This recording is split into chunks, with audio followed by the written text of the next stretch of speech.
Non, mais des années et des années, sans jamais écouter un message sur la puissance des paroles. Jamais, pas une seule fois. Donc, j'attristais le Saint-Esprit tout le temps. Je disais des choses qui entravaient complètement les anges qui, d'après la Bible, sont envoyés pour aider les héritiers du salut. Je disais des choses qui les empêchaient complètement de m'aider. Je ne savais pas ce que je faisais parce que personne ne me l'avait dit. Maintenant, il y a probablement des personnes ici ce soir qui n'ont jamais entendu parler de ce que je vais vous enseigner. Beaucoup d'entre vous en ont déjà entendu parler, mais une des choses les plus difficiles, sinon la chose la plus difficile à laquelle nous sommes confrontés tous les jours, c'est d'essayer de contrôler notre bouche.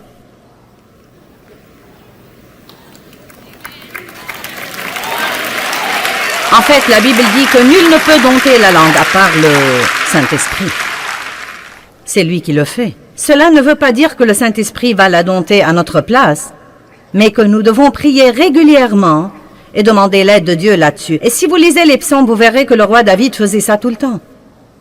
Il faisait des confessions concernant sa bouche et ses paroles et demandait toujours à Dieu de l'aider. Que les paroles de ma bouche et les réflexions de mon cœur te soient agréables.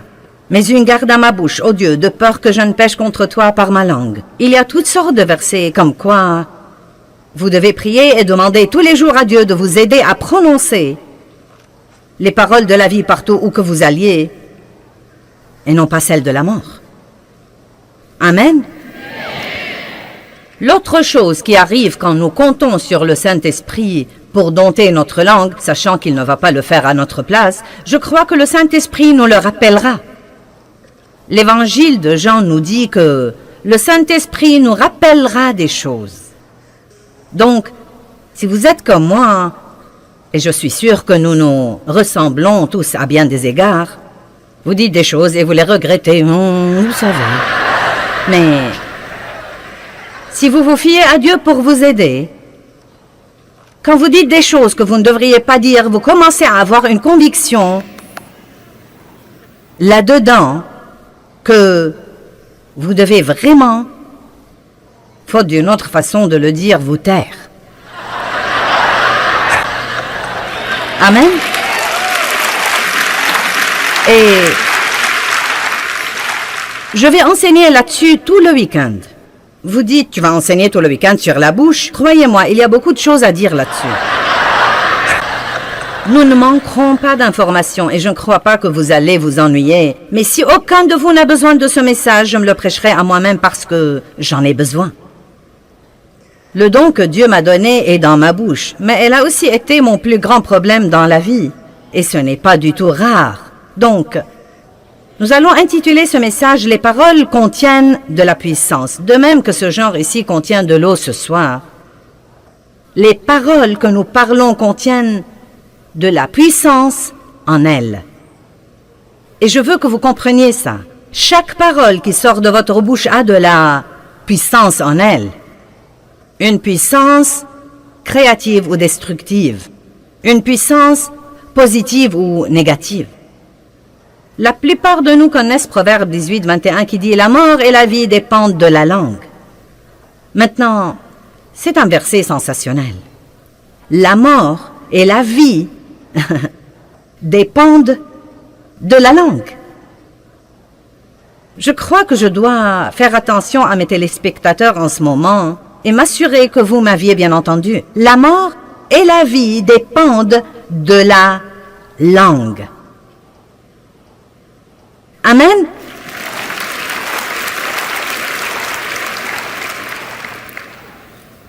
Et la Bible dit que elle nous dit en fait que nous mangerons du fruit de nos paroles, soit pour la vie, soit pour la mort. Donc vous mangez littéralement vos paroles. Elles sortent de votre bouche, passent à côté de votre visage, entrent dans vos oreilles et descendent au-dedans de vous. Donc nos paroles affectent non seulement les autres, mais elles nous affectent également. Maintenant, Je crois que nous sommes tous assez intelligents pour comprendre que nous pouvons soit dire quelque chose à quelqu'un qui le rende heureux, soit qui le rende malheureux. Vous comprenez ça, n'est-ce pas?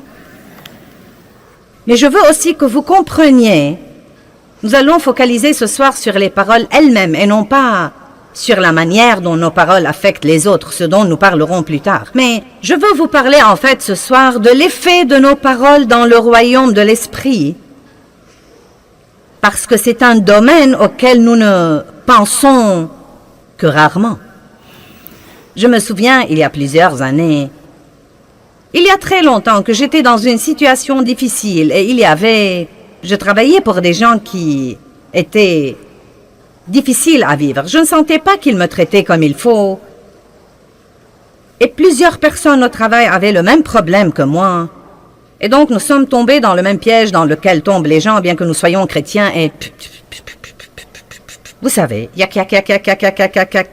Je n'arrive pas à croire ça, et ce n'est pas juste, et ce n'est pas équitable, et blablabla. Donc Dieu a commencé à s'occuper de moi, et à s'occuper de moi, comme quoi je devais arrêter ces commérages, que je devais arrêter la médisance et le rapportage, et que quand je sens qu'on me traite injustement, je ne dois pas courir le raconter à 3 autres personnes et les provoquer pour qu'elles me racontent les injustices qui leur arrivent, et pour que nous puissions en parler ensemble. Donc, vous savez, Dieu s'est occupé de moi plusieurs fois et je me suis un peu disciplinée.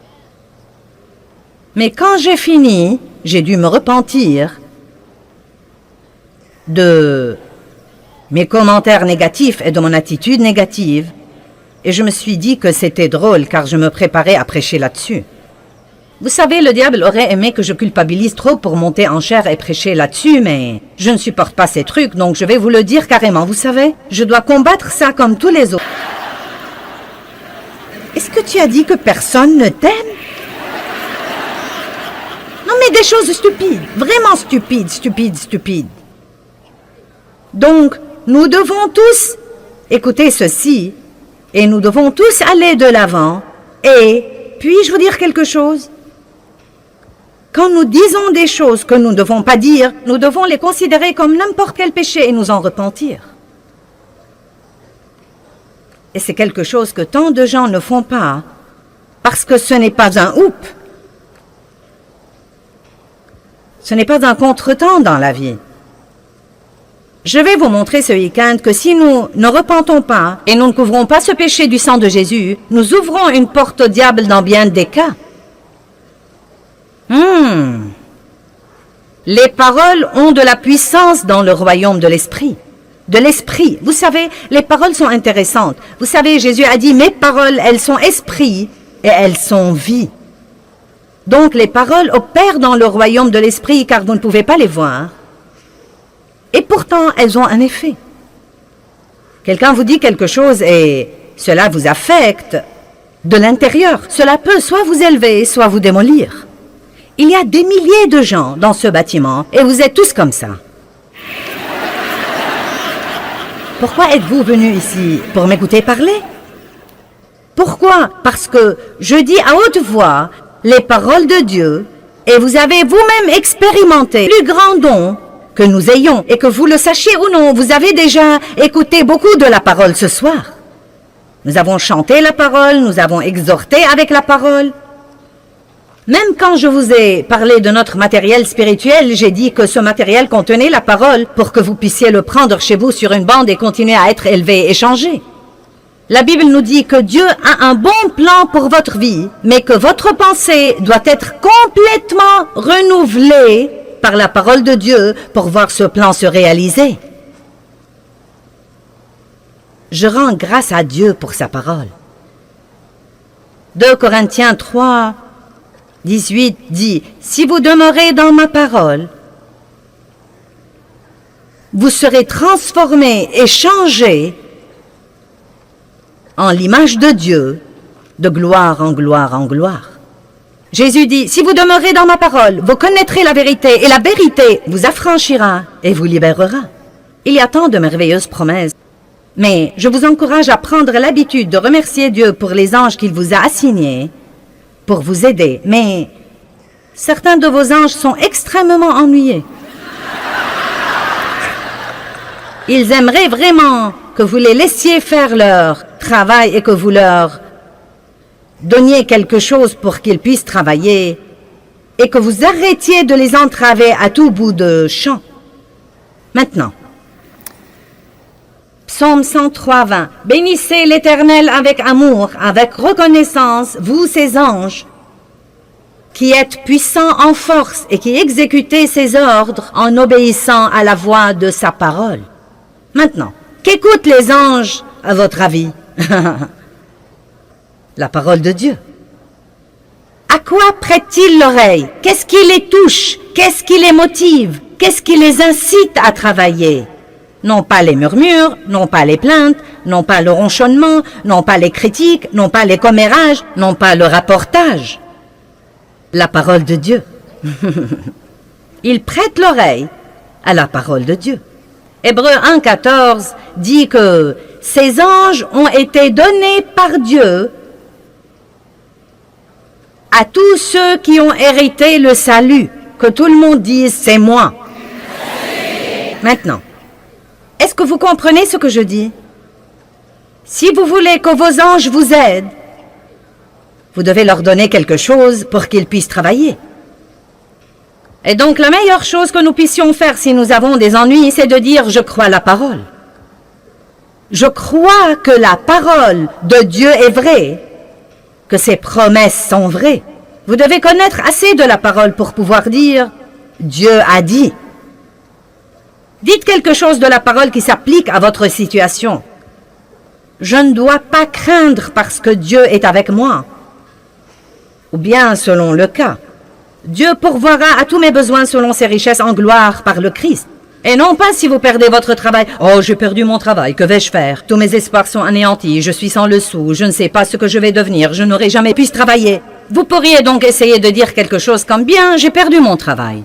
Cela ne me transporte pas de joie, mais je crois que Dieu a un meilleur travail pour moi. Et je crois que quand je sortirai chercher du travail, j'aurai la grâce du Seigneur partout où que j'aille.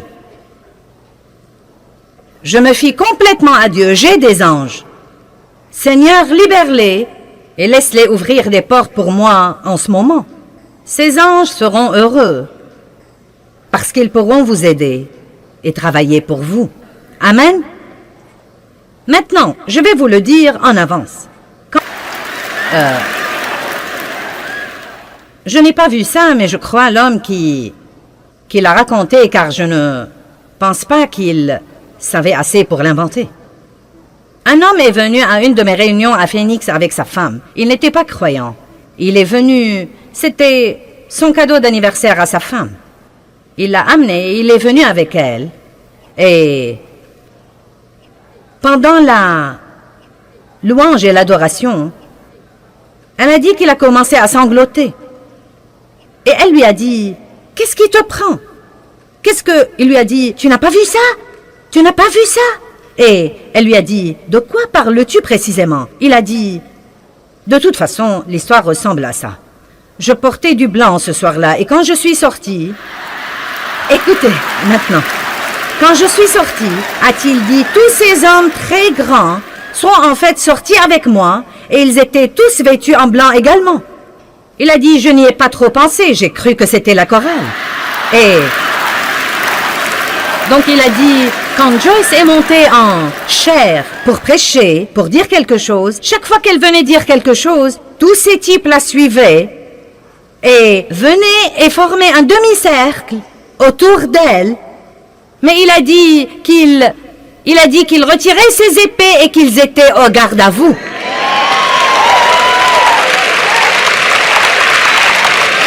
Pendant que je prêchais. Eh bien, ce type a été sauvé. Je le dis sans aucun doute. Et comme je l'ai déjà dit, je ne sais pas, non mais je ne sais pas ce que vous en pensez, mais... ça avait un effet spectaculaire sur ce type. Et je me suis dit, « Waouh ! Bon sang, si seulement nous pouvions nous rendre compte que nous ne sommes pas seuls, que nous ne sommes pas tous seuls, et que Dieu a dit, ne craignez pas parce que je suis avec vous, où que vous soyez, et je... Mon Dieu! Que Que dit-il là? Écoutez.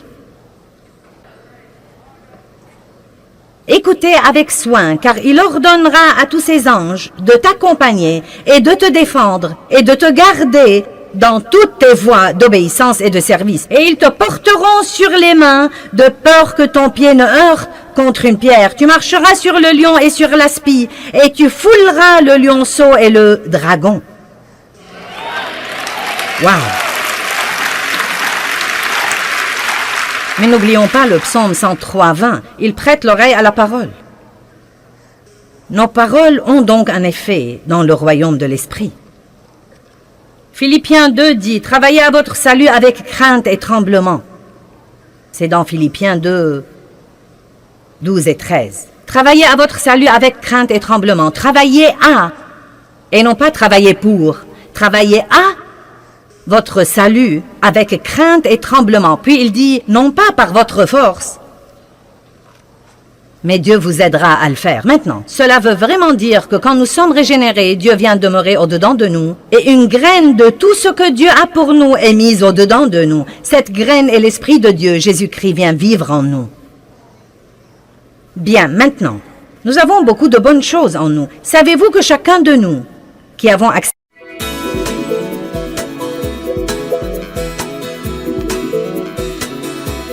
Aujourd'hui, dans notre programme, je veux vous expliquer comment la prière simple peut vous aider à surmonter les problèmes les plus compliqués.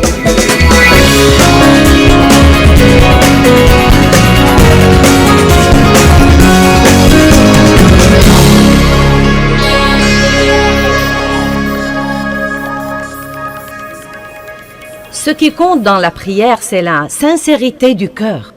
La Bible nous enseigne que Dieu prête attention à la prière simple et fervente. Mais écoutez, la prière fervente n'est pas nécessairement retentissante ou longue. C'est la prière passionnée, la prière que vous priez de tout votre cœur. C'est la prière où le cœur y est. En fait, j'ai traversé une période de temps avec Dieu où il m'a défié de lui demander ce que je voulais et ce dont j'avais besoin en aussi peu de paroles que possible. Et c'était vraiment difficile parce que nous avons du mal à dire, par exemple, si nous faisons quelque chose de mauvais, « Dieu, je sais que c'était mauvais, je l'admets, et je te demande de me pardonner. » Merci, Seigneur. Amen. Nous avons du mal à faire ça. « Oh Dieu, j'ai besoin que tu me pardonnes. Dieu, pardonne-moi. Oh Dieu, pardonne-moi s'il te plaît. Oh Dieu, tu dois me pardonner. Dieu, je suis si désolé. Dieu, je ne recommencerai jamais, s'il te plaît. » Et à dire vrai, je crois parfois que nous essayons de nous impressionner, si vous voulez la vérité. Je ne crois même pas que nous parlons à Dieu. Nous essayons de nous impressionner par l'étendue de notre spiritualité. Je suis stupéfiée par les gens qui, quand ils prient, changent complètement de voix. Ils deviennent complètement comme ça. « Oh, toi !»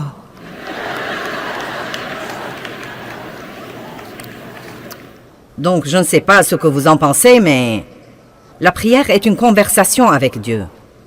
C'est demander à Dieu de répondre à vos besoins ou aux besoins de quelqu'un d'autre. C'est le louer, c'est le remercier, c'est l'adorer. C'est lui confier des choses et lui consacrer des choses. C'est beaucoup de choses merveilleuses qui devraient faire partie de la vie de tous les jours. Tout comme la respiration. La prière devrait être comme la respiration. Ne pas prier est un péché.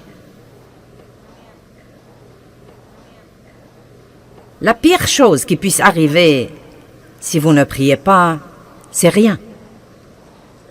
En d'autres termes, si vous ne priez pas, rien n'arrivera. Eh bien, quelles sont certaines des raisons pour lesquelles la prière n'est pas exaucée? Tout d'abord, je ne sais pas si nous pouvons dire qu'une prière n'est pas exaucée. En fait, Dieu ne dit pas toujours oui. Vous savez, Dieu dit parfois, pas maintenant. J'ai en fait entendu des gens dire que Dieu ne dit pas non, mais je ne crois pas ça. Si je demande quelque chose qui n'est pas la volonté de Dieu, il me dira non. Sinon, je croirais qu'il ne m'aime pas. Parfois, il dit attends. Parfois, il dit oui. Et parfois, il dit non. Mais une des choses que nous devons comprendre, c'est que quoi qu'il dise, ce qu'il dit est toujours juste. Et si Dieu dit « attends », c'est que c'est mieux pour moi d'attendre. Quel que soit ce que ça me fait mal, quel que soit ce que j'en pense, il y a une certaine raison pour laquelle ce n'est pas bon ou ce n'est pas mieux pour moi d'avoir cette chose maintenant. Si Dieu dit non, il n'essaye pas de me cacher des choses, il n'essaye pas de m'empêcher d'avoir quelque chose que je veux. Il a simplement quelque chose de meilleur en tête et je ne suis pas assez intelligente pour savoir comment le demander. Donc je suis reconnaissante que Dieu me donne ce qu'il sait que je devrais avoir. Et laissez-moi vous dire quelque chose, bien-aimé. Quand vous arrivez au point où vous pouvez faire confiance à Dieu dans ces choses-là, ce que la vie peut devenir douce. Car vous n'êtes plus obligé de lutter avec les choses tout le temps. Vous savez ce qui nous contrarie? Essayez de faire que quelque chose se produise, que seul Dieu peut en fait produire. Allez, comprenez ça ce soir. Essayez de faire que quelque chose se produise que seul Dieu peut produire. Puis-je vous dire quelque chose? Vous ne pouvez pas changer les membres de votre famille. Bulletin, flash, flash du ciel. Vous ne pouvez pas changer les membres de votre famille. Vous pouvez leur donner l'exemple. Et à dire vrai, si nous faisons un petit effort pour donner l'exemple un peu plus, et si nous fermons notre bouche un peu plus, et si nous arrêtons de dire à tout le monde ce qu'ils devraient faire, eh bien, c'est encore tôt et je prêche bien déjà.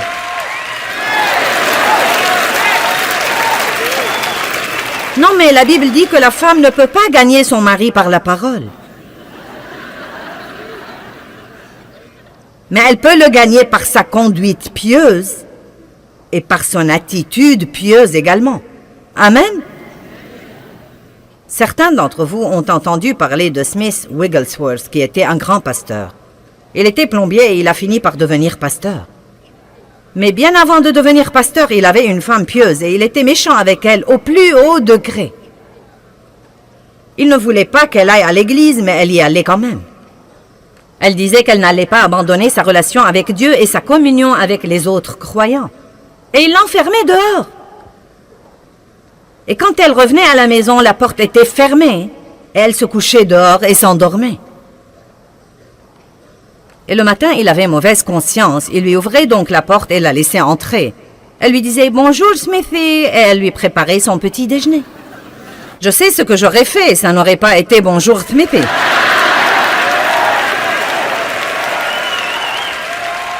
Mais d'un autre côté, si j'étais mariée à cet homme, il serait resté plombier et ne serait jamais devenu grand pasteur. Mais elle lui donnait l'exemple dont nous avons parlé. Et elle a continué à être tellement gentille avec son mari qu'il a fini par être sauvé et radicalement rempli du Saint-Esprit et par devenir un des plus grands prédicateurs renommés que l'Église a connus. Laissez-moi donc répéter. Vous ne pouvez pas changer les membres de votre famille, mais vous pouvez prier pour eux. Et si vous priez, vous ouvrez la porte à Dieu pour travailler. Si nous essayons de faire les choses sans faire intervenir Dieu, cela empêche littéralement Dieu de travailler parce que nous sommes les associés de Dieu. Et nous ne devons pas exécuter nos plans et nous attendre à ce que Dieu les bénisse ensuite. Nous devons passer un temps avec Dieu et apprendre ce qu'il veut faire et suivre son exemple. Vous ne pouvez obliger personne à aimer Dieu. Aussi ardemment que vous vouliez que vos bien-aimés soient sauvés, vous ne pouvez pas les obliger à aimer Dieu. Oh, si seulement je pouvais. Si seulement je pouvais ouvrir les cœurs des gens et les remplir de l'amour de Dieu et les refermer et les libérer. Vous savez, quand vous connaissez la vie que quelqu'un pourrait avoir et que vous le voyez faire des erreurs et détruire sa vie, non mais vous voudrez juste... Mais vous ne pouvez obliger personne à aimer Dieu. Et quand j'ai finalement compris ça, ça m'a délivré d'une grande pression. On n'oblige personne à aimer Dieu. Chacun de nous doit faire son choix personnel. Et là encore, je crois vraiment, oui, nous sommes tous appelés à prêcher aux autres, et nous sommes appelés à partager notre foi avec eux. Mais je crois parfois, à dire vrai, que nous prêchons trop, et que nous ne sommes pas le bon exemple que nous sommes censés être. Je crois que nous devons parfois être un meilleur exemple. Et donc, si nous croyons à la puissance de la prière et que nous commençons vraiment à prier pour les choses pour lesquelles nous peinons et nous travaillons, nous pourrons nous détendre et jouir de notre vie pendant que Dieu travaille. Vous voyez, je suis arrivée au point où je crois vraiment que Dieu travaillera si je prie. Je le crois parce que j'ai prié pour vous. J'ai prié toute la semaine et j'ai prié pour des choses très spécifiques aujourd'hui. J'ai prié dans la chambre du fond avant de venir ici. Et j'ai prié Dieu de faire quelque chose en vous. J'ai prié pour la guérison. J'ai prié Dieu de guérir les cœurs brisés. J'ai prié Dieu de vous encourager. J'ai prié Dieu de vous enseigner quelque chose. Je veux que vous tombiez profondément amoureux de Dieu. Et donc, je crois que pendant que je suis là-haut pour utiliser le don que Dieu a mis en moi et pour faire ce que je sais faire, Dieu travaille en vous. Et peu importe si vous avez l'air de vraiment changer, ça n'a pas d'importance pour moi. Vous savez, si vous me dites que vous changez ou pas, je crois de tout mon cœur qu'un dépôt a été fait en vous et que vous allez voir les résultats d'être là. Je crois ça et je suis heureuse parce que je le crois.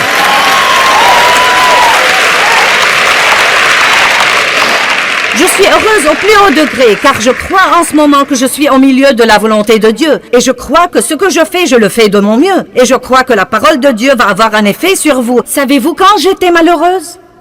Quand je venais ici et pendant que je prêchais, j'observais les visages des gens qui sont dans la salle. Quelqu'un faisait...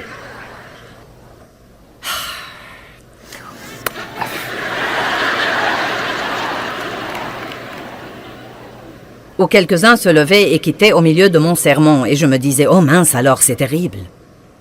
C'est horrible, j'ai le mauvais message. Non. Vous devez croire que Dieu travaille quand vous priez. Je suis maintenant arrivée au point où si quelqu'un quitte quand je prêche, je me dis, tu rates un bon message. Non, mais vous devez avoir un peu de confiance. Arrêtez de laisser vos circonstances vous gouverner. Puis-je vous dire quelque chose? Regardez-moi. Vous n'avez pas assez de temps à perdre sur cette terre à être malheureux. Bonjour. J'ai dit que nous n'avions pas assez de temps à perdre sur cette terre à être malheureux. Et vous savez, quand vous avez 13 ou 14 ou 20 ou 25 ans, vous croyez que vous avez du temps à perdre. Mais quand vous commencez à avoir 50 et 60 et 61 et 62 et 63 et Dave a 66 ans... Quand vous vieillissez comme ça, quand vous prenez de l'âge... Non, sérieusement, vous savez quoi? Plus vous vivez, plus vous réalisez que vous n'avez plus de temps à perdre. Je ne vais plus gaspiller mes jours à être fâché désormais. Vous m'offensez, je prie pour vous. Vous me blessez, je prie quand même pour vous. Je ne vais plus vivre malheureuse désormais. Vous m'entendez? J'ai dit que je n'allais plus vivre malheureuse désormais. Et vous devez vous-même être aussi intransigeant sur ce point. Vous devez croire à la puissance de la prière et arrêter d'essayer de faire quelque chose à propos de quelque chose pour lequel vous ne pouvez rien faire. Arrêtez d'essayer de vous débarrasser de choses dont Dieu seul peut vous débarrasser. Et n'essayez plus d'avoir toutes ces choses que vous n'allez jamais avoir, à moins que Dieu ne décide de vous les donner. Voici donc ce que je dis. Si vous voulez une chose, demandez-la à Dieu. S'il ne vous la donne pas, sachez qu'il a quelque chose de mieux en tête, ou que ce n'est pas le bon moment. Ne piquez pas une crise là-dessus. Si vous ne l'avez pas quand vous croyez que vous devez l'avoir, dites « elle viendra ». Elle fait son chemin. Le seul moyen de recevoir quoi que ce soit de Dieu, c'est de le croire d'abord par la foi et ensuite vous le verrez se réaliser. Vous savez qu'est-ce que la foi? La foi, c'est croire en l'invisible. C'est ce que c'est que la foi. La foi, c'est croire en ce que vous ne pouvez pas voir. Si vous pouvez le voir, vous n'avez pas besoin de foi. Les raisons pour lesquelles une prière n'est pas exaucée. Eh bien, tout d'abord, les gens ne prient pas. C'est la première grande raison. Allez à Jacques 4:2. Vous apprendrez à libérer des choses par la prière. Non, mais vous aurez tellement de foi dans votre vie de prière au moment où vous partez d'ici que vous saurez que votre première solution à toutes les choses exaspérantes dans la vie est juste de prier là-dessus. Et non pas de prier là-dessus et de vous inquiéter et de potiner. De prier là-dessus et de faire une confession négative. Bonjour. Vous savez, je crois que Jacques chapitre 4 nous enseigne beaucoup de choses.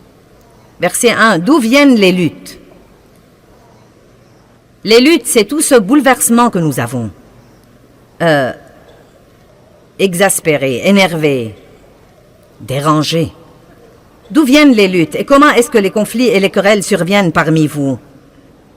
Il dit, eh bien, ils surviennent de vos désirs qui combattent toujours dans vos membres physiques. En d'autres termes, il dit, les luttes surviennent à cause des trucs que vous voulez. Vous êtes jaloux, vous convoitez ce qu'ont les autres. Vos désirs ne sont pas réalisés et vous devenez des meurtriers car détester, c'est assassiner en ce qui concerne vos cœurs. Wow! Donc, qu'est-ce que ça dit de la jalousie? Vous êtes devenu très silencieux. Non, mais pensez-y. Nous ne sommes pas censés vouloir ce que quelqu'un d'autre a à tel point que nous lui en voulons de l'avoir. Et vous savez ce que j'ai finalement découvert et qui m'a finalement beaucoup soulagée? Pendant longtemps, je ne pouvais pas comprendre pourquoi les gens avaient toujours à redire de n'importe quelle belle chose que j'avais. Quand vous êtes exposé à l'opinion publique, tout le monde se mêle de vos affaires. Et si vous avez une belle voiture, quelqu'un dira « Je ne crois pas que tu dois la conduire. » Si vous faites ceci, je ne crois pas. Mince alors, tu as vu la tenue qu'elle portait? Vous savez ce que j'ai finalement compris? Ils s'en fichent pas mal de ce que je l'ai. Ils sont jaloux car ils ne l'ont pas.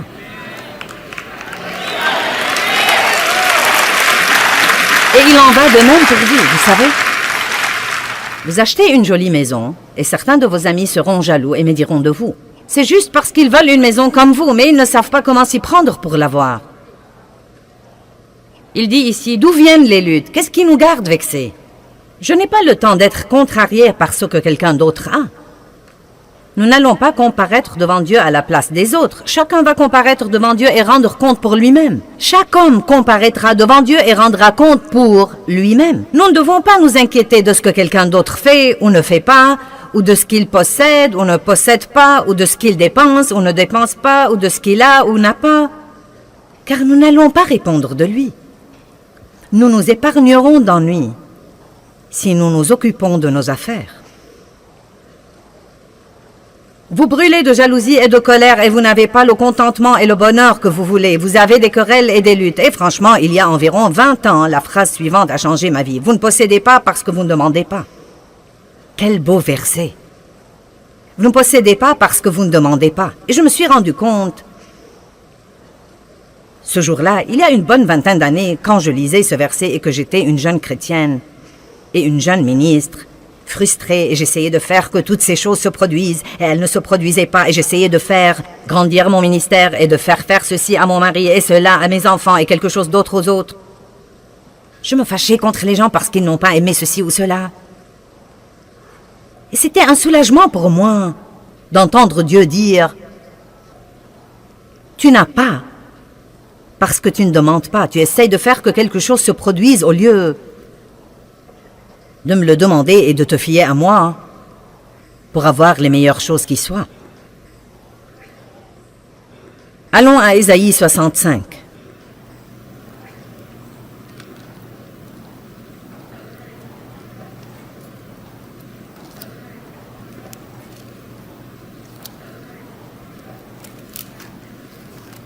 Versets 1 et 2. Je crois que ce sont des versets plutôt tristes. Il dit « J'étais prêt à être recherché de ceux qui ne demandent pas. » Vous voyez le tableau où Dieu attend que quelqu'un lui demande? J'étais prêt à être recherché de ceux qui ne demandent pas. J'étais prêt à être trouvé par ceux qui ne me cherchent pas. J'ai dit « Me voici, me voici. » Dit le « Je suis » à une nation Israël qui ne s'appelait pas de mon nom. J'ai tendu mes mains tous les jours vers un peuple rebelle qui marche dans une voie mauvaise au gré de ses pensées. C'est triste. Vous voyez le tableau où Dieu dit, comme Jésus a dit dans Matthieu 11, « Venez à moi, vous tous qui êtes fatigués et chargés. » Si vous êtes inquiets, venez à moi. Si vous êtes stressés, venez à moi. Si vous êtes chargés, venez à moi. Si vous êtes blessés, venez à moi. Allez au trône et non pas au téléphone. Les gens à l'autre bout du fil ne savent pas ce qu'ils font eux-mêmes. Ils ne sont pas qualifiés pour résoudre vos problèmes.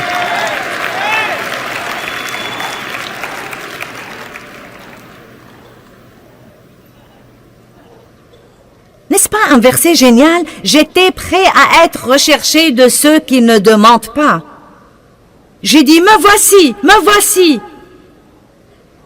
Mais personne ne m'a cherché.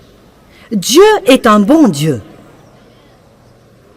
Hébreux 11:6 dit, sans la foi, il est impossible de plaire à Dieu. Et celui qui s'approche de lui doit croire deux choses, que Dieu est et qu'il est le rémunérateur de ceux qui le cherchent diligemment. Dieu est un bon Dieu. Il attend pour vous faire des choses. Mais vous devez les lui demander. Ne vous fâchez pas contre votre patron qui ne vous donne pas la promotion que vous voulez. Avez-vous jamais pris la peine de la demander à Dieu? Peut-être que ce n'est même pas ce dont vous avez besoin. Qui sait, peut-être que Dieu essaye de vous faire quitter ce travail stupide de toute façon pour aller travailler ailleurs. Et vous craignez de ne pas pouvoir gagner autant d'argent ailleurs. Ça me surprend combien de gens mènent une vie qu'ils détestent parce qu'ils ont peur de faire quelque chose d'autre.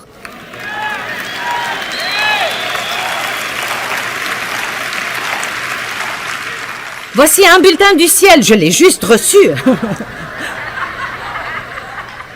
Vous ne pouvez pas suivre le Saint-Esprit et ne pas être heureux. Si vous décidez de suivre le leadership du Saint-Esprit, vous êtes censé être heureux parce qu'il ne va pas vous mener à la misère. Il va vous mener à la justice, à la paix et à la joie dans le Saint-Esprit parce que le royaume de Dieu, c'est ça. Ça alors. Le psaume 2:8 dit « Demande-moi et je te donnerai les nations pour héritage. » Demande-moi et je te donnerai les nations. Ce n'est pas pour moi, je ne suis qu'une ménagère. Ce n'est pas pour moi, je ne suis qu'un mécanicien de camion. Ce n'est pas pour moi, je ne suis qu'un éboueur. Eh bien, vous savez quoi? Ce sont tous des travaux très importants. Mais mince alors, vous pouvez prier pour les nations et vous pouvez prier Dieu de vous donner vos voisins et de vous donner les nations. Si vous n'allez pas prier des prières hardies, vous n'allez jamais rien avoir de Dieu. Vous pouvez avoir un peu, car si vous priez pour un peu, vous pourriez avoir un peu. Mais je préférerais prier pour beaucoup et en avoir la moitié plutôt que d'avoir le peu. Pourquoi donc ne pas prier hardiment? C'est la deuxième raison que j'ai ici pour laquelle les gens croient que leurs prières ne sont pas exaucées ou ne sentent pas que la prière produit grand-chose dans leur vie. C'est que les gens ne prient pas hardiment. Eh bien, Dieu, si tu me fais juste ceci. Dieu, si tu me fais juste cela. Je ne veux pas exaspérer personne, j'essaie juste de donner un coup de pied à une vache sacrée, là. Si vous vous écoutez prier ou si vous écoutez tous les autres prier, les gens utilisent constamment le mot « juste ». Dieu, si tu peux juste nous aider. Dieu, si tu peux juste nous oindre. Dieu, si tu peux juste répondre à ce besoin. Dieu, si tu peux juste être là avec nous. Et cela m'a dérangé un jour et j'ai cherché le mot « juste » et il veut dire à peine assez pour se débrouiller. C'est ce qu'il veut dire, à peine assez pour se débrouiller. Mais écoutez-moi, non mais même en le sachant, j'ai vraiment du mal à l'enlever de mes prières. Et je crois que c'est cette attitude innée en nous comme quoi, eh bien, ne vous avisez pas de trop demander à Dieu. Eh bien, Dieu, veux-tu me pardonner juste cette fois? Pourquoi ne pas dire, Dieu, pardonne-moi cette fois, et demain j'aurai besoin que tu me pardonnes encore une fois? Car c'est bien la vérité et Dieu la connaît déjà. Pourquoi ne commençons-nous pas à être des gens réels avec un Dieu réel qui sait tout sur nous? Devinez quoi? Vous ne surprenez pas Dieu, il savait ce qu'il aurait quand il vous a appelé. Je dis toujours, après que Dieu m'ait appelé au ministère, il n'a pas regardé Jésus une semaine plus tard pour lui dire « Oh non, maintenant qu'allons-nous faire ?» Je me rappelle la femme à qui j'ai parlé dans le magasin. Elle était employée là.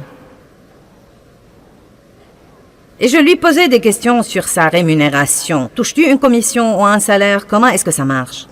Et elle m'a dit, eh bien, en fait, je touche un salaire. Mais elle a dit, je dois faire mon quota pour garder mon travail.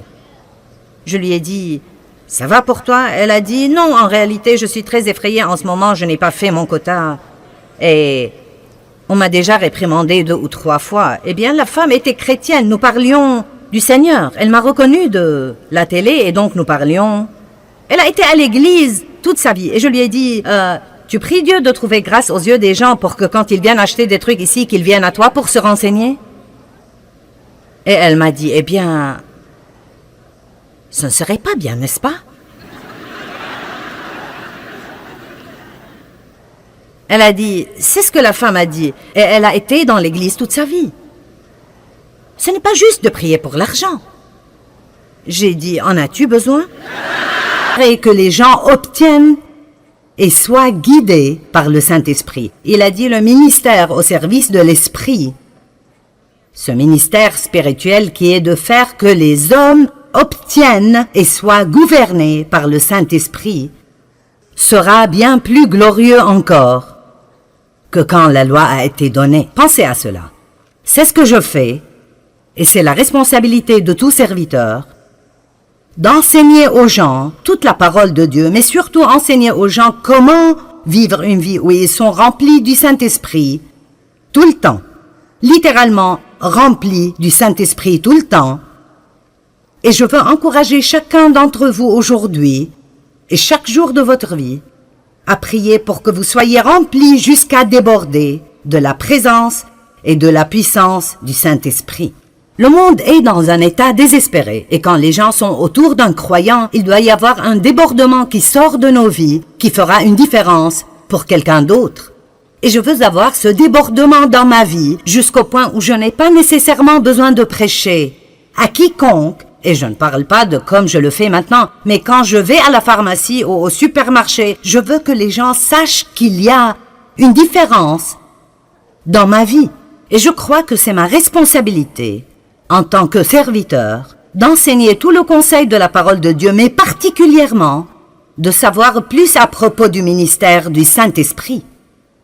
Quand Jésus est monté aux cieux, il a dit « Ce sera en fait plus avantageux pour vous que je m'en aille, parce que si je m'en vais, je vous enverrai le Saint-Esprit. » Jésus ne pouvait être qu'à un seul endroit à la fois parce qu'il était dans un corps, mais le Saint-Esprit est dans nous tous et travaille à travers nous tous, tout le temps, à travers toute la terre. C'est pourquoi Jésus a dit « Vous accomplirez les œuvres que je fais, vous en ferez même de plus grandes. » Chacun tout seul ne fera peut-être pas de choses plus grandes, mais nous tous, si nous travaillons ensemble comme un seul homme, nous pouvons faire de plus grandes choses parce que le Saint-Esprit est en nous tous et il travaille. Donc nous voulons obtenir et être remplis de et guidés par le Saint-Esprit. Maintenant, être guidé par le Saint-Esprit est quelque chose de vraiment majeur. Et j'étais une chrétienne pour beaucoup d'années. Et même si j'aimais Dieu et j'allais à l'église régulièrement, je n'étais pas guidée par le Saint-Esprit. J'étais guidée par moi-même. J'étais guidée par Joyce et ce que je voulais faire, et cela s'appelle la chrétienté charnelle. C'est de cela que Paul parlait quand il parlait à propos de personnes qui étaient charnelles. Mais quand nous apprenons comment être guidés par le Saint-Esprit nous guide hors de l'esclavage et dans la victoire. Il nous montre quoi faire quand nous avons des problèmes dans certaines situations. Il nous guide dans de grandes décisions spirituelles majeures et qui changent nos vies, et il nous guide dans les petites choses de tous les jours qui ne feraient probablement aucune différence pour quiconque d'autre que vous. Nous avons besoin d'avoir ce genre de relation proche avec le Saint-Esprit. Donc il dit, je veux que vous soyez remplis et guidés par le Saint-Esprit. Maintenant, 1 Thessaloniciens chapitre 5, versets 22, 23 et 24. Retenez ce qui est bon et gardez-vous de ce qui est mauvais sous quelque forme et quelque type que ce soit. Que le Dieu de paix lui-même vous rende entièrement saints, qu'il vous sépare des choses profanes, vous rende purs et entièrement consacrés à Dieu, et qu'il vous garde parfaitement esprit, âme et corps. Maintenant comprenez cela. Votre esprit, votre âme et votre corps, votre esprit, votre âme et votre corps. Encore une fois, qu'il vous garde parfaitement esprit, âme et corps, afin que vous soyez irréprochables lors de la venue de notre Seigneur Jésus-Christ le Messie. Et le verset 24, « Celui qui vous appelle à lui est fidèle et digne de confiance, et c'est lui qui accomplira tout cela. Il accomplira son appel en vous bénissant et en vous gardant. » Maintenant, je pense que si un jour nous ne serons pas en colère contre nous-mêmes, nous devons peut-être nous comprendre nous-mêmes un peu mieux que maintenant, parce que vous savez que vous pouvez vouloir deux choses différentes en même temps, l'une étant bonne et l'autre étant mauvaise. Et vous pensez, quel est mon problème maintenant? Je veux me lever et aller à l'église demain. Je ne veux pas me lever et aller à l'église demain. Je ne veux pas manger cette glace au chocolat. Je veux manger cette glace au chocolat. Je veux te pardonner. Je veux rester en colère contre toi tout le reste de ma vie. Eh bien, ce qui arrive est ceci. Ceux-ci sont nos petits amis aujourd'hui. Le corps, l'âme et l'esprit. Nous avons une petite lumière dans notre esprit. J'ai pensé que c'était plutôt génial. Alors, quand nous sommes nés de nouveau, cette partie de nous, la partie de l'esprit, qui est la partie la plus profonde de notre être, est rendue sainte. Nous sommes lavés à l'intérieur, parce que Dieu ne peut pas être quelque part qui n'est pas saint. Donc, pour qu'il vienne et pour qu'il vive en nous, il doit nettoyer l'endroit avant de pouvoir venir et y vivre. J'aime le dire ainsi, j'aime dire que lorsque nous sommes nés de nouveau, nous portons en nous la graine de tout ce que Dieu est. J'aime en Jean 3,9, il dit que nous recevons la semence divine du Dieu puissant. Nous obtenons une nouvelle nature. Dieu vient vivre en nous et nous avons littéralement tout ce dont nous avons besoin spirituellement pour grandir et être mature et être tout ce que Dieu veut que nous soyons. Alors il dit, je te sanctifierai, esprit. Mais quoi à propos de ce gars-là, l'âme? Mais qu'en est-il de... Vous voyez, nous l'avons bien habillé, n'est-ce pas merveilleux? Le corps. Et nous ne pouvions pas trouver de façon de le faire. Mais le corps aime se vêtir de tout cela et puis se regarder. N'aimez-vous pas cela? La moitié de ceci m'appartient probablement. Voici une petite étiquette qui dit « Je suis génial ». Et nous allons de « Je suis génial » à « Je suis stupide, je me déteste, je m'aime tellement », vous savez. Mais là, cette âme, je ne sais pas ce qui me serait arrivé si je n'étais pas arrivé à comprendre mon âme et la façon dont j'ai été façonné. J'ai appris ceci il y a beaucoup d'années en lisant des livres écrits par Watchman Nee parce que je n'apprenais vraiment cela nulle part alors. On me disait tout ce que j'avais et tout ce qui m'était disponible, mais rien de cela ne semblait marcher dans ma vie et je ne savais pas ce qui clochait. J'écoutais à propos des promesses de Dieu et de comment je pourrais avoir toutes ces choses par la foi et je luttais si dur pour essayer d'appliquer chaque message que j'écoutais quand j'écoutais des enseignements. Et finalement, j'ai compris que ce dont la Bible dit que c'est à moi à la base est ce que j'ai en Christ. Mais si ça ne sort jamais de mon esprit, dans mon âme, et ne sort pas ultimement à travers mon corps jusqu'à là où les gens peuvent le voir, alors j'irai peut-être bien, mais je n'aiderai personne d'autre. Je ne pourrai pas faire quoi que ce soit pour quiconque d'autre. Et alors ça m'aidait vraiment pour me comprendre moi-même, de réaliser que mon âme, et nous en avons tous une, et ma pensée, ma volonté et mes émotions. Votre âme vous dit ce que vous voulez, ce que vous pensez et comment vous vous sentez. Elle ne vous dit rien à propos de Dieu, elle vous dit tout à propos de vous-même. Alors, votre esprit peut vous guider et vous dire de vous lever et d'aller à l'église, ou de donner quelque chose, ou de demander pardon à quelqu'un, ou de donner une faveur à quelqu'un. Et dans cette partie, la partie de la nouvelle nature en vous, vous voulez vraiment le faire. Vous aimez Dieu et vous voulez le faire. Mais après, votre âme dit « Je n'ai pas envie de faire cela. Je ne veux pas. Et franchement, je ne pense pas que c'est une bonne idée. Il n'était pas très gentil avec toi. Pourquoi devrais-tu faire cela? » Et alors, tout le raisonnement commence à propos de pourquoi vous ne devez pas faire cela et votre corps veut juste se reposer et faire la sieste ou manger un beignet ou quelque chose comme ça. Alors, vous devez comprendre, votre corps n'est capable de faire que ce que vous l'entraînez à faire. Il ne peut faire rien d'autre. Il est juste plutôt stupide, sauf si vous l'entraînez et le gardez sous contrôle tout le temps. Ce n'est pas surprenant que Paul ait dit « Je traite durement mon corps ». Il n'a pas dit « Je nourris sûrement mon corps ». Il a dit « Je traite durement mon corps ». Ça sonne pareil, mais les mots sont bien différents.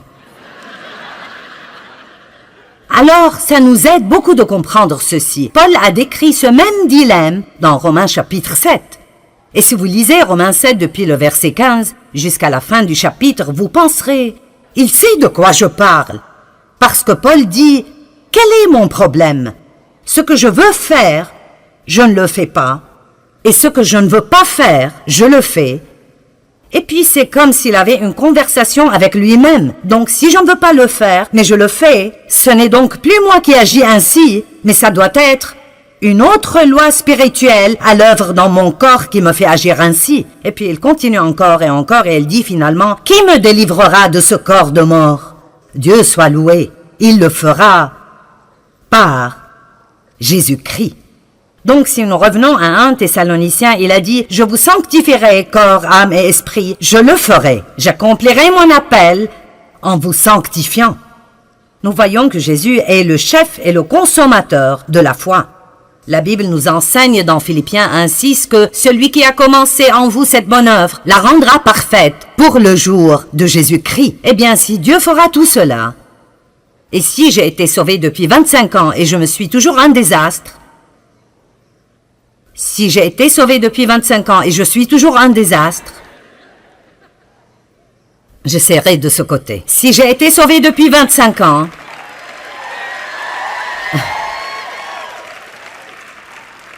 est-ce que quelqu'un sait de quoi je parle? Amen. Alors, quelque chose va mal. Donc, qu'est-ce qui cloche? Je veux dire, Dieu a promis qu'il le ferait. Mais si ça n'arrive pas, alors, quel est le problème? Eh bien, peut-être que vous ne savez pas comment vous appuyer sur la grâce de Dieu, ni comment vraiment dépendre de lui, ni comment recevoir sa grâce. Mais aussi, peut-être que nous ne coopérons pas avec et ne nous soumettons pas au Saint-Esprit. J'aime dire tout le temps que nous sommes les partenaires de Dieu. Dieu a sa part et nous avons la nôtre. Dieu ne fera pas notre part et nous ne pouvons pas faire la sienne. Amen. Dieu ne fera pas ma part et je ne veux pas faire la sienne. Et je me mettrais dans les beaux pétrins si j'essayais de faire sa part. Je veux dire, j'ai tellement essayé de changer Dave et ça n'a simplement pas marché. Amen. J'ai essayé de changer mes enfants et ça n'a pas marché non plus. Nous essayons toujours de faire des choses que nous ne pouvons pas faire au lieu de faire ce que nous pouvons faire et de laisser Dieu faire ce que nous ne pouvons pas faire. Ça s'appelle la confiance. Dieu veut que nous jouissions de cette aventure. Alors, quelle est notre part? Vous savez, je crois que notre part est d'apprendre à laisser le Saint-Esprit nous guider. Et quand nous sentons que l'Esprit Saint nous demande de faire ou de ne pas faire quelque chose, nous ne devons pas lutter contre cela. Nous devons simplement nous abandonner au Saint-Esprit. Nous avons simplement besoin de dire « D'accord, tu es plus intelligent que moi, je suis passé par là 100 fois. Pourquoi est-ce que je continue d'insister à faire cela à ma façon et de passer par là une fois de plus ? Pourquoi ne pas dire « Tu es plus intelligent que moi, que tu sais ce que tu fais » et simplement abandonner? Mais nous sommes un peu têtus parfois. Ne sommes-nous pas un peu têtus parfois? Peut-être que ce n'est personne d'entre vous, mais je sais que je le suis. Le Saint-Esprit est l'agent de sanctification et quand la Bible parle de la sanctification, même si nous sommes déjà sanctifiés dans l'Esprit, il parle de notre sanctification totale. Totale. En d'autres termes, Dieu veut, je le dirais de cette façon, il ne veut pas juste être gardé dans cette boîte spirituelle. Il ne veut pas juste vivre dans cette petite boîte spirituelle où nous le laissons sortir le dimanche matin pendant 45 minutes et puis nous partons et le reste de la semaine, nous avons un autocollant sur notre voiture et une croix autour du cou, mais nous faisons exactement ce que nous voulons tout le temps. Ce n'est pas le but de Dieu pour nos vies. Son but est que nous nourrissions notre esprit de la parole de Dieu qui commence alors à renouveler nos pensées et puis cette parole commence à agir dans nos vies. Elle change nos pensées, elle change notre volonté et elle commence à contrôler nos émotions. Mais cela n'arrive pas sans que nous disions « Oui Seigneur, c'est ce que je veux dans ma vie ». Vous savez quoi? Dieu est un gentilhomme et il ne nous obligera pas à faire quoi que ce soit. Nous devons le vouloir. Et si vous étudiez le mot sanctification, c'est le même mot que sainteté. Et parfois, quand on parle de la sainteté, les gens sont un peu mal à l'aise. Mais la Bible dit que la sainteté est une récompense. C'est en fait une récompense. Quand vous vivez une vie sainte, c'est une récompense parce que vous ne vous sentez pas coupable et condamné tout le temps à cause de toutes ces choses que vous ne faites pas et que vous savez que vous devriez faire parce que Dieu vous a dit de les faire et vous ne l'avez pas écouté. Maintenant, vous avez des problèmes. Tout le monde reconnaît cette situation-là? D'accord. Tout le monde, bien sûr. Alors j'aimerais prendre la liberté ici de vous lire un peu de la définition du mot sanctification du dictionnaire grec Vine. Donc ce n'est pas quelque chose que je viens d'inventer. Ça vient des gens qui sont supposés savoir de quoi ils parlent. N'aimez-vous pas mettre le mot expert partout? Eh bien, ceci vient des experts. Donc la sanctification veut dire réservé pour Dieu. Donc la première question que je veux vous poser est: est-ce que vous croyez que vous êtes réservé pour Dieu? Vous ne vous appartenez pas, vous avez été acheté, d'après la Bible, acheté par quelque chose de précieux, le sang de Jésus-Christ. Et cette croix qui est en haut, je leur ai demandé de mettre ça là ce week-end, parce que je veux continuer à rappeler les gens du prix que Jésus a payé pour cette liberté que nous avons quand il a été cloué sur cette croix et a souffert et a saigné et est mort et a payé pour nos péchés. Amen. Et alors, je dois avoir un type de réponse à cela, différent de juste passer ma vie à faire ce que je veux faire. J'aime toujours dire que si Dieu n'avait besoin de nous pour rien, dès que nous sommes sauvés, il pourrait nous ravir d'ici et nous irions dans la gloire. Mais il a besoin de nous. Nous sommes les mains et les pieds, les yeux, les bras, la bouche, les oreilles de Jésus. Il appelle le monde à travers nous. Donc, mis à part pour Dieu. Et puis il dit le type de vie, ou comme j'aime l'appeler, le mode de vie, qui est approprié à ceux qui sont mis à part. Donc, en d'autres termes, si nous sommes mis à part pour Dieu, alors il y a un mode de vie qui doit aller avec cela. Alors, nous ne pouvons pas juste aller à l'église et continuer à vivre avec un mode de vie profane et impie toute la semaine. Il y a un certain mode de vie que nous vivons. Si nous appartenons à Dieu, nous commençons à penser et à parler différemment. Nous commençons à agir différemment. Nous pardonnons aux gens qui nous ont blessés. Nous ne restons pas en colère contre eux. Nous ne gardons pas tout pour nous-mêmes. Nous apprenons en fait à nous réjouir dans le don. Nous sommes bons envers les gens. Nous voulons faire des choses pour les gens. Ça devient une marque déposée dans nos vies de voir combien de gens nous pouvons en fait rendre heureux. Nous ne sommes pas centrés sur nous-mêmes tout le temps en nous ayant nous-mêmes en tête. En fait, nous croyons que nous appartenons à Dieu et nous nous levons chaque jour pour dire « Dieu, me voici, montre-moi ce que tu veux faire pour moi aujourd'hui, montre-moi ce que tu veux faire à travers moi aujourd'hui, je ne m'appartiens pas, je t'appartiens à toi. » J'aime ce que Jésus a dit « J'ai préparé un corps pour vous. » Et c'est là où nous devons arriver. Nous sommes un corps totalement rempli et inondé de Dieu, comme le dit Paul dans Éphésiens 3, 19, pour que vous soyez remplis jusqu'à toute la plénitude de Dieu. Je vous le dis, quand vous arrivez au point où vous n'essayez pas de faire ce que vous voulez tout le temps, la vie devient si merveilleuse. Elle est absolument merveilleuse. Combien de vous savent ce que les feux d'arrêt sont? Vous arrivez à un feu d'arrêt et si le feu est vert, vous pouvez y aller. Et si le feu est orange, c'est supposé signifier « faites attention ». Ce ne serait pas très sage d'y aller. Mais la plupart d'entre nous pensent juste que ça veut dire « dépêche-toi et passe avant que le feu devienne rouge ». Et donc si c'est un feu rouge, ça veut dire « stop ».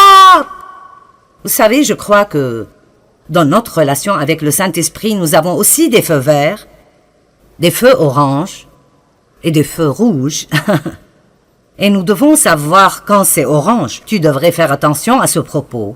Et quand nous obtenons ce vas-y, et nous entendons Dieu dire « Arrête-toi, ne fais pas ça. Si tu le fais, tu auras des problèmes. » Je veux que les choses marchent bien dans ma vie, pas vous?